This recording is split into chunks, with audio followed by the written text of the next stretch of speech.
What are your hopes and expectations ahead of the COP talks in Paris? I think the atmosphere is better this time.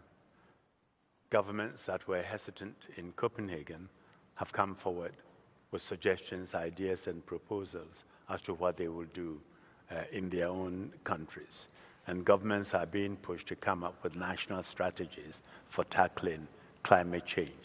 And some of the governments that had been hesitant in the past have moved forward, like India, the US has come forward, and China has made a major concession. The EU is solidly there.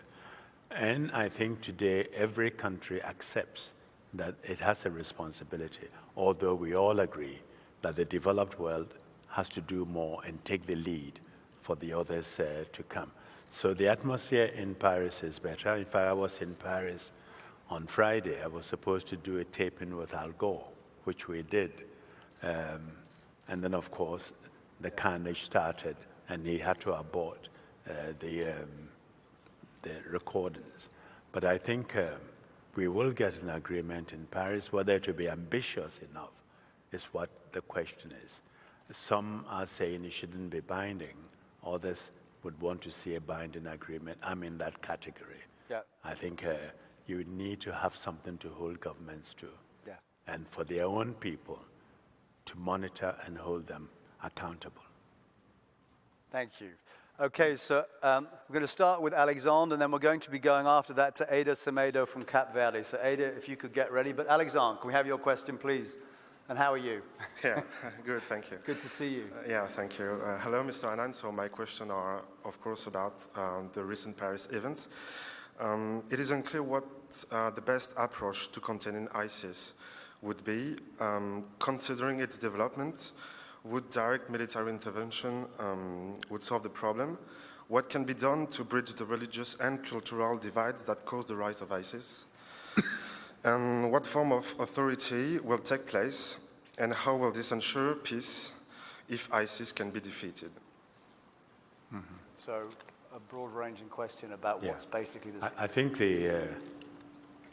what ISIS did in Paris has woken up lots of people. And understandably, there's anger, there's frustration, there's a temptation to try to hit out. But these issues cannot be resolved with force alone.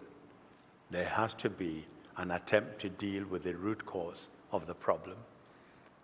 That implies taking serious steps to resolve the conflict in Syria.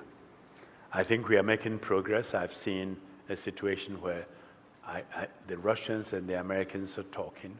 They brought in the Saudis and the Iranians.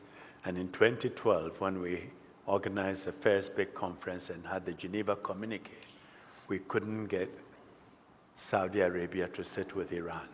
Their attitude was, it's very difficult for us to sit with the Iranians. So they were not there. And of course, because they weren't there, I didn't invite the Iranians either. But now they have got involved. The framework is there, the Geneva communique, which talks of transitional government led by the Syrians, organized by the Syrians for their future. The military pressure can help, but military pressure alone will not succeed. I think ultimately the solution is political, and I would hope that if the developments we are watching is sustained, where the major powers and the regional powers come together, make a common cause, and work together to defeat ISIS and to settle the situation in the region. If we don't do that, it's going to get much worse. I mean, some of you here, no, I don't think, have read about the 30-year war in Europe, which was the same sort of thing until they realized it was senseless. They had to find a solution. And that is what led to the Treaty of Westphalia.